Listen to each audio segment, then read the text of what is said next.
हमारा देश अंग्रेजों की गुलामी से आज़ाद हो गया। हे माँ भारती, हमारा देश और यह ध्येय कभी परतंत्र ना रहे, हमेशा स्वाधीन रहे। हमारी भारत माता, हमारा देश हमेशा आज़ाद रहे। अब कभी इसको वो समय देखने को ना मिले। और जितने भी इस प्रांगण में बैठे हुए हैं, हे माँ भारती, जीवन के अंतिम सांस तक उनका शरीर भी कभी पराधीन ना रहे, ऐसी शुभ मंगल कामना माँ भारती के श्री चरणों में समर्पित। हमारा देश और यह देश हमेशा स्वतंत्र रहे, हम कभी किसी के पराधीन ना रहे। भारत माता की जय, भारत माता की जय, भारत माता की जय। आंवली कला, जैसा कि मेरे दिमाग में आदरणीय राकेश जी सर ने बात कही कि कला शब्द जुड़ा हुआ है, और कला शायद इसी कला शब्द की वजह से ही कला यहाँ बसी हुई है। कला से जुड़े हुए हमारे ऐसे विद्वान और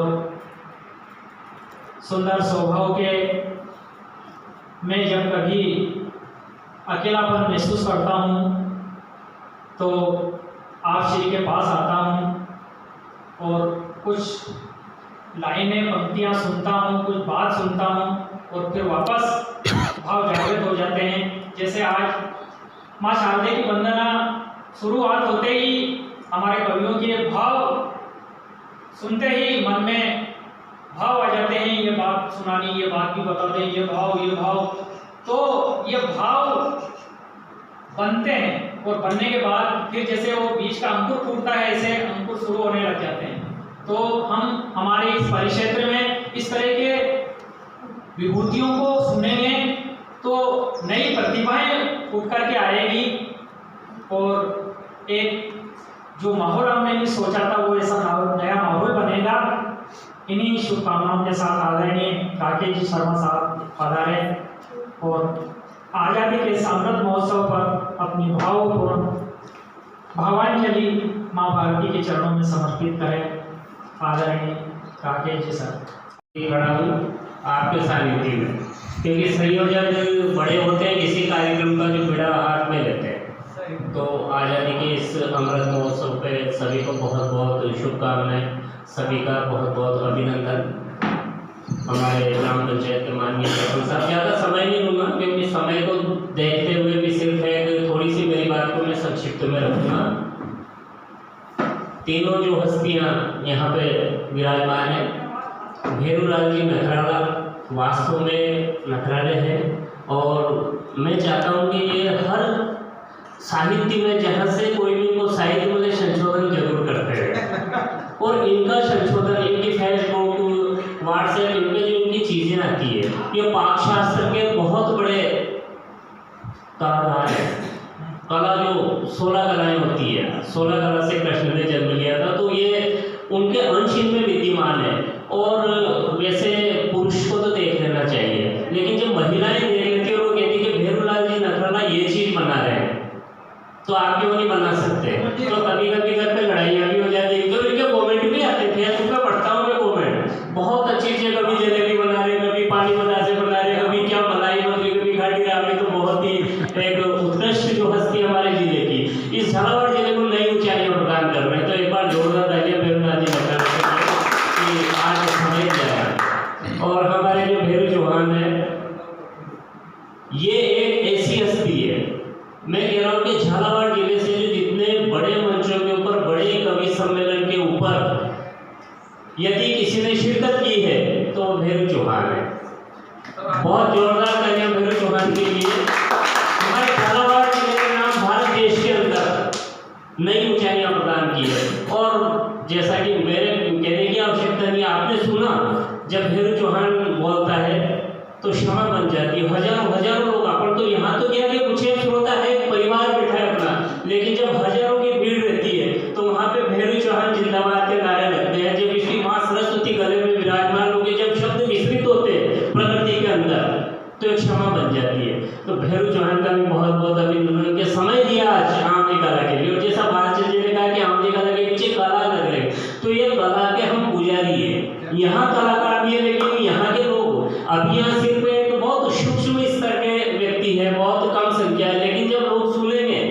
कभी जिस दिन बड़ा कार्यक्रम होगा तो आपको लगेगा कि वास्तव में यहाँ के जो श्रोता है वो सुनते हैं इन चीज़ों को, सारी चीज़ों को सुनेंगे, सिर्फ हास्य नहीं, सारे रस को हमारे गांव के लोग सुनते हैं। तो बहुत बहुत अभिनंदन भेरू चौहान।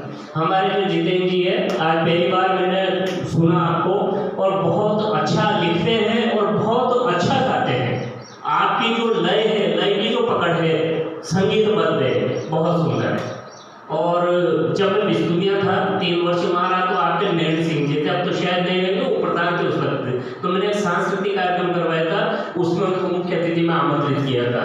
बहुत अच्छी समझ के व्यक्तित्व थे उस क्षेत्र के, तो बहुत अच्छा आपने भी सुनाया। और ये तीनों जो हस्तियाँ हैं, ये सिर्फ कवि नहीं है, कवि के साथ साथ ये एक गायककार भी है।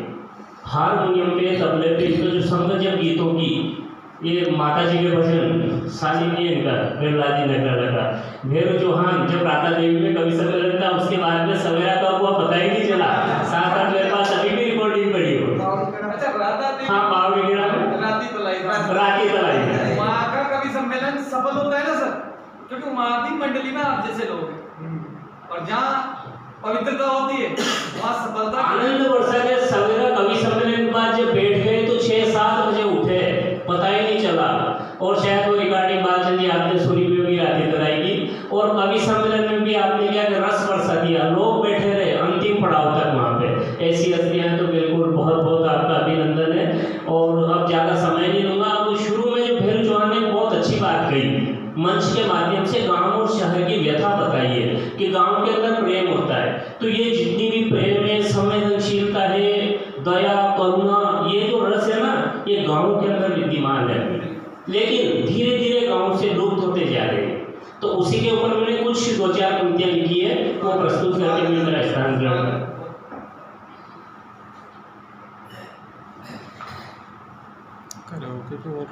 छोटे अक्षर है थोड़े मोबाइल में, तो मैं चश्मे का भी सहारा ले लेता हूँ। जब चश्मा लगाता हूँ तो 10 साल बड़ा दिखता हूँ, इसीलिए मैंने चालू का। तो मेरी जो कविता है कुछ पंक्तियां है कि ये गांव और एक शहर, ये सिर्फ एक तुलना नहीं है मैंने कि इनके अंदर, जो कि मुझे याद है कि मेरी जो ये कविता है, अगर किसी बड़े मंच पे हम बोलेंगे इसको, चौराहे पर देख कुत्ते की एक लाश, शहर में जो चौराहा था उस पर कुत्ते की लाश पड़ी हुई है। व्यस्त चौराहे पर देख कुत्ते की एक लाश, मेरे कदम रुक गए, आभास हुआ मानो कुत्ते की आत्मा बोली। मैं गाँव हूँ तो मुझे लग रहा है कि कुत्ते की आत्मा मुझे कुछ कर रही है। आभास हुआ मानो कुत्ते की आत्मा बोली कि 4 दिनों की चिर निद्रा में बाधा मत पहुंचा मूर्ख प्राणी। शब्द थोड़े इसके गहन है, अर्थ गहन है। 4 दिनों की चिर निद्रा में, इसका सीधा सा अर्थ है कि वो शहरों में 4 दिन से कुत्ता मरा हुआ पड़ा था उस चौराहे के ऊपर, किसी को सूझ नहीं थी कि इस कुत्ते को ठीक पाया जाए। तो 4 दिनों की चिर निद्रा में बाधा मत पहुंचा मूर्ख प्राणी, स्वयं को धिक्कार कर एक पल के लिए, मैंने मेरे को धिक्कारा, स्वयं को धिक्कार कर एक पल के लिए कि मैं युधिष्ठिर तो नहीं। अब ये महाभारत का जो प्रसंग आपको याद होगा, उस वक्त जब स्वर्गारोहण हुआ था, हाँ, उस वक्त जो सारे जो पांडव थे बर्फ में प्रयाण हो गया था उनका, लेकिन युधिष्ठिर बच गए थे। और जब युधिष्ठिर को धर्मराज का रथ लेने के लिए आया तो उनके साथ एक कुत्ता था। तो धर्मराज ने कहा कि आप हमारे साथ चलिए, तो उन्होंने कहा नहीं, इसने मेरा साथ दिया है, ये मेरे साथ चलेगा। और वो कुत्ता को छोड़ नहीं, उनका कर्म था, एक प्रकार से उनका धर्म और कर्म था। तो स्वयं को धिक्कार कर एक पल के लिए, मैं युधिष्ठिर तो नहीं, ये शहर भी नर्क नहीं, नर्क जाना स्वीकार कर लिया तो युधिष्ठिर ने कि भैया ये मेरे साथ चलना चाहिए, ये शहर भी नर्क नहीं। कितने विपरीत है गांव और शहर, सोचा सिर्फ आज सोच लें। शहर में व्यक्ति जाता है, वो पुराने सब भूल जाता है, शहर में जाने के बाद नयापन पुरानी बातें भूल जाता है।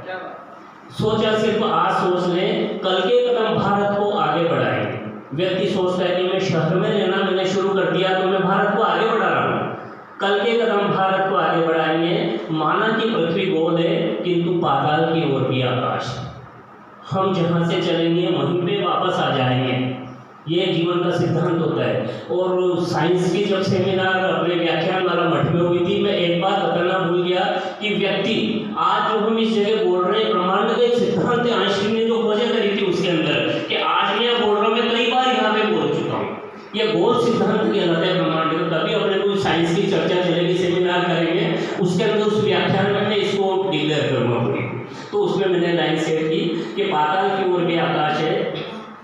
अनवरत असंख्य कदमों को समय नहीं है रोकने का। शहरों में भाग दौड़ की जिंदगी है, अनवरत असंख्य कदमों को समय नहीं है रोकने का। शायद सबको महाक्रांति की चाह है। क्रांति होती है किसी परिवर्तन के लिए, लेकिन जब महाक्रांति होती है तो महाक्रांति में विनाश हो जाता है। तो महाक्रांति की चाह है। भ्रम हुआ विकास की आंधी बहुत तेज है, मरे हुए कुत्ते के अस्तित्व में शायद इन्हें पंचतत्व की याद हो। वहाँ के लोगों को ये भी पता नहीं कि पंचतत्व क्या होते हैं। तो मरे हुए कुत्ते में शायद इन्हें पंचतत्व की याद हो। गाँव में अब तक ये पंचतत्व गिद्धों के पंचतत्व में विलीन हो चुके होते हैं। क्या बात। और ये विडंबना है कि गिद्ध धीरे धीरे लुप्त होते जा रहे हैं। पर्यावरण प्रदूषण, जो अभी नंदकिशोर ने कविता सुनाई तो उसमें प्रदूषण के ऊपर भी दिया था, गिद्ध लुप्त हो रहे हैं। लेकिन शहरों में गिद्ध को जानते ही नहीं है। अभी नखराला जी ने कविता बोली थी कि कैंची चलाना, एक शब्द आया था। आजकल के बच्चे साइकिल में कैंची चलाना नहीं जानते, गाँव के जानते हैं, और गाँव के भी भूल रहे उस चीज़ को। अपन ने चलाई कैंची उस टाइम पे, कैसे चलाते हैं। अब छोटी छोटी साइकिल आगे सीख जाते हैं, कैंची नहीं चलाते। तो कई सारी चीजें हम भूलते जा रहे हैं। तो गिद्धों के पंचतत्वों में विलीन हो चुके होते हैं, या तो गाँव में दिन बड़े होते हैं। अब ये एक कल्पना है मेरी, या तो गाँव में दिन बड़े होते हैं या समय ज़्यादा होता है। शहर में अधिकारी होते हैं, हर व्यक्ति अपने को अधिकारी समझता है। और गाँव में जो अधिकारी होता है, हमारे सरपंच साहब, ये अपने को कभी सरपंच नहीं समझते, कहना कि दिलों में वास करते हैं यहाँ के लोग। तो या तो समय ज़्यादा होता है, शहर में अधिकारी होते हैं। क्रमबद्ध कार्य पद्धति मानसिक तनाव दूर करती है। शहरों में क्या होता है, कार्य पद्धति। एक बार क्या हुआ कि दिल्ली में एक बिल्डिंग में आग लग गई, तो वहाँ से उन्होंने आस पड़ोस वालों ने पूरा लेटर बनाया, नगर पालिका को पहुँचाया। पुरानी बात, अब तो मोबाइल चल गए। वो लेटर 15 दिन में पहुँचा। उसके बाद वहाँ से फिर उन्होंने लेटर लिखा कि आग को बुझा दिया जाए, और 15 दिन बाद वो लेटर बिल्डिंग के मालिक के पास। 1 महीना लग गया। तो अफसर फोन करेगा, वो उसको फोन करेगा। तो क्रमबद्ध कार्य पद्धति, ऐसा अपने यहाँ गाँव में नहीं होता है। तो क्रमबद्ध कार्य पद्धति मानसिक तनाव दूर करती है। गाँव में प्रदूषण को गंदगी नाम देते हैं जो अधिकारी नहीं होते हैं। मानसिक तनाव से ग्रसित है शायद, परालोक से जीव को कुछ अवधि दुनिया नहीं देखने देते। और शहर के लोग कितने अच्छे हैं, 4 दिन से कुत्ता पड़ा, उससे मेरा भी बड़ा, देख को भी दुनिया को, तू मरा नहीं है, तेरी आत्मा भी तेरे में, और अपन उसे तुरंत फेंक देते हैं क्योंकि अपन अधिकारी नहीं है। तो वो लोग बहुत बढ़िया है शहर के, इसलिए लोग शहर जा रहे हैं। तो भाग का एक साया टकरा कर डर गया। अब जब मैं चौराहे पे खड़ा और भीड़ चल रही है, तो एक साया मेरे से टकरा गया। भाग का एक साया टकरा कर ले गया कि गाँव से आए हो शायद, गाँव से आए हो शायद, जेब से कीमत ले गया कुछ पल रुकने की। अब समझिए इसमें पूरी कविता का सार, जेब से कीमत ले गया, जेब काट ली उसने, टकराई इसीलिए। अच्छा हाँ, क्योंकि मैं तो काम करता, जेब से कुछ कीमत ले गया कुछ पल रुकने की, क्योंकि शहर में हर पल कीमती होता है, शहर में हर पल कीमती होता है। ये मेरी एक कविता है। और भेरू चौहान, भेरू नगराला और जितेंद्र जी जैसे श्रोता यहाँ है, इसलिए मैंने इस कविता का चयन किया। श्रोता के ऊपर कविताएं चयनित होती हैं। और अब आज जी भी 2 पंक्तियाँ मेहमानों के स्वागत की, नाचू में मोरबल नाच, और उसके बाद फिर आपकी भी रचना, बस अंतिम रचना बोल के समाप्त करते हैं समय का। हाँ, उसके बाद फिर हमारा उद्घाटन और मैं अपना समय का ख्याल। कुछ ऐसी फुलझड़ी, कुछ ऐसी जड़ी आपके पास है जो समय के अनुकूल आप फेंकते हैं और वहाँ पर रौनक छा जाती है। जैसे बच्चे फुलझड़ी चलाते हैं तो ध्यान आकर्षित हो ही जाता। तो ऐसी जड़ी, ऐसी फुलझड़ी आप हमेशा संजो करके रखते हैं। आपको बहुत बहुत धन्यवाद है। भारत माँ के श्री चरणों में तिरंगा व्याख्यान माला के अंतिम चरण में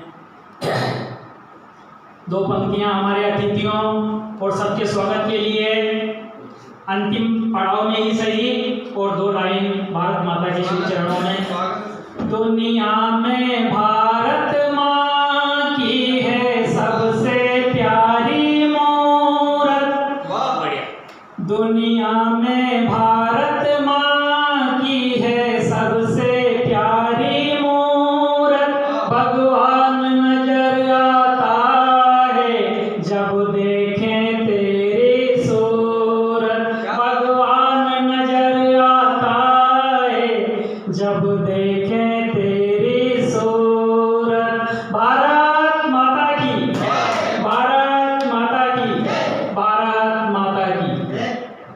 हे माँ, तेरा आंचल जिसमें हम 125 करोड़ भारतवासी अपनी ममता की चाह लेकर तेरे आंचल का दुपट्टा और अपना सिर छुपाते हैं, तो अपना आंचल हमारे लिए, तेरी संतानें हम तुझसे ममता की हमें आस है, आनंद की आस है, ज्ञान की आस है, गुण की आस है, संगीत की आस है, कला की आस है, खुशहाली की आस है। तेरा आंचल हमेशा हरा भरा रहे।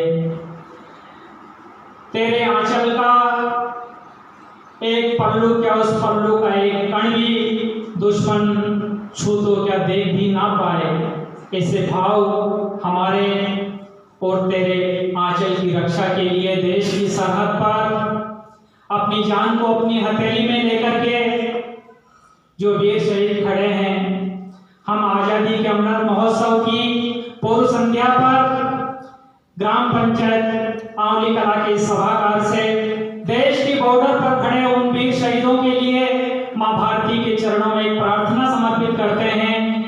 हे मां भारती, तेरे वो वीर सपूत जो तेरी रक्षा में तैनात है, उनको एक खरोंच भी ना आए, वो सकुशल अपनी नौकरी पूरी करके अपने घर आ जाएं, उनको सलामत रखना। जय हिंद, जय भारत। इन्हीं आजादी के अमृत महोत्सव की भावनाओं को आप सबके बीच में रखते हुए सभा के अंतिम पड़ाव में हमारे यहाँ आने का भी स्वागत और जाने का भी स्वागत। मेहमान आते हैं तो आओ सा पधारो सा, जाते हैं तो फिर आजो और आजो अरु आवजो आता रीजो। बहुत बहुत मनवार की जाती है। नाचो में मोरनी से आज के मारे घर मेहमान आया। नाचो में मोरनी से आज के मारे घर मेहमान आया। कागो बोलियो ने चोलो हंस्यो तो, कागो बोलियो ने चोलो हंस्यो तो, और मन सपनों आयो तो तोरे भात के मारे घर मेहमान आया। नाचो में मोरनी से आज के मारे घर मेहमान आया। हमारे ग्राम पंचायत आंवली कला के सभागार में इसी तरह मेहमानों का, कवियों का, विद्वानों का आगमन होता रहे, ये पुण्य भूमि कृतार्थ होती रहे और इस कला शब्द का नाम सार्थक होता रहे। इन मंगल कामनाओं के साथ कार्यक्रम की अंतिम कड़ी में संचालक महोदय हमारे वीरूलाल जी चौहान साहब जी आइए। बहुत सुंदर माँ शारदा ने आपको बहुत बढ़िया अभिव्यक्ति और शब्दों से बख्शा है। मातेश्वरी की ऐसी कृपा बनी रहे। और लीजिए हास्य भी सुना और संचालन के साथ ही हमें लगभग ज्यादा समय की अपनी सीमा है। आप लोगों का भी अमूल्य समय है।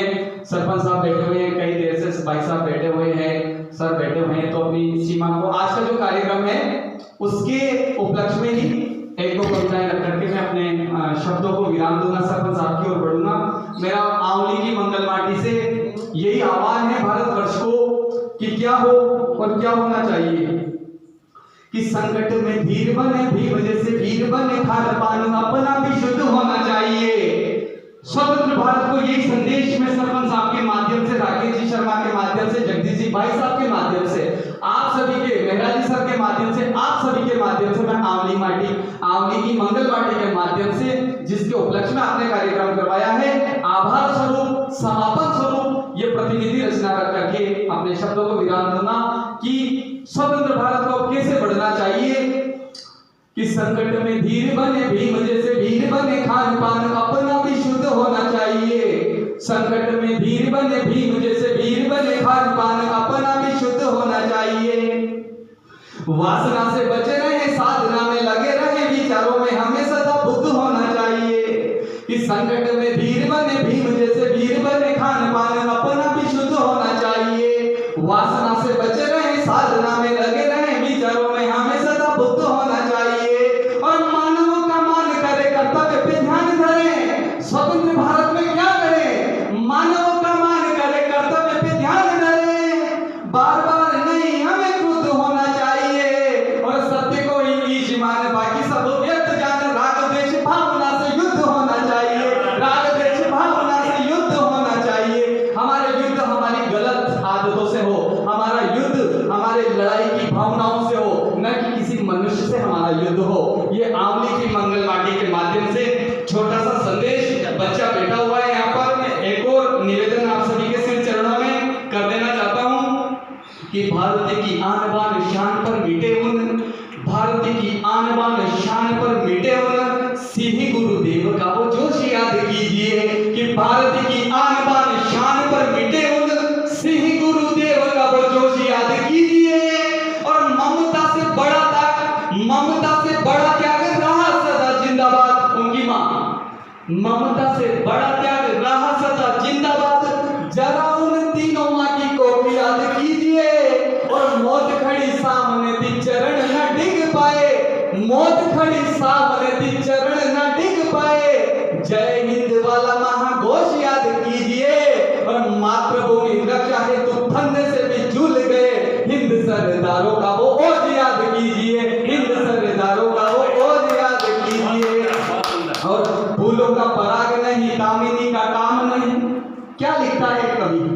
फूलों का पराग नहीं, कामिनी का काम नहीं, फूलों का पराग नहीं, कामिनी का काम नहीं। भोजियों के हृदय की आग लिखता हूं मैं, गोरी का गुलाब नहीं, प्रेमी का विलाप नहीं। भारती की वीरता का भाग लिखता हूं मैं, भारती की वीरता का भाग लिखता हूं मैं। और लेखनी का मानकर कवि कर्म ध्यान धर, लेखनी का मानकर कवि कर्म ध्यान धर। हलदर की पीड़ा का राग लिखता हूं मैं, अदर गुलाबी नहीं, नजर शराबी नहीं, उजड़ी वीरांगना की मांग लिखता हूं मैं, उजड़ी वीरांगना की मांग लिखता हूं मैं।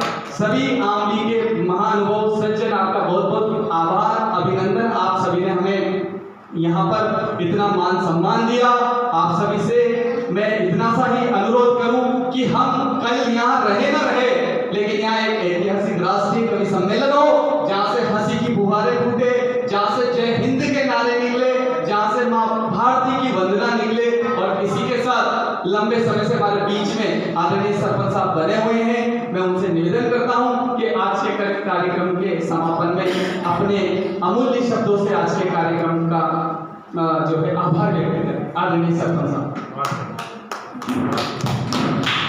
माँ शारदा को नमन।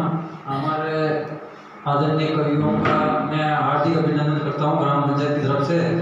और हमारे राकेश जी सर भी कवि हैं, बाजी सर भी, इन्होंने मेरे को परसों के दिन बोला था कि अब नया कवि सम्मेलन है, तो मैंने कहा कवि सम्मेलन पंचायत परिसर में रखो। ये क्या अगली बार के कवि सम्मेलन के लिए थोड़ा इंप्रेशन जल्दी कर देना ताकि अपन बड़े स्तर पर करेंगे। मैंने पहले भी बोला था, लेकिन यह समय का उपयोग थोड़ा पहले पता चल जाता तो अपन विस्तार से करते थे इनको। और अगली बार क्या हम ध्यान रखेंगे समय का, थोड़े दिन पहले अपन कवियों से भी खेलेंगे, उस समय फिक्स करके ये करेंगे। ग्राम पंचायत की ओर से तीनों कवियों का हार्दिक अभिनंदन करता हूँ। माँ शारदा मिलन कुछ पलों का तुम्हारा,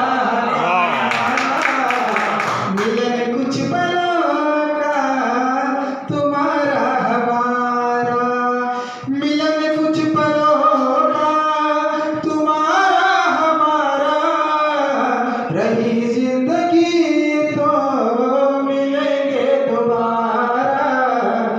मुकद्दर में थी जो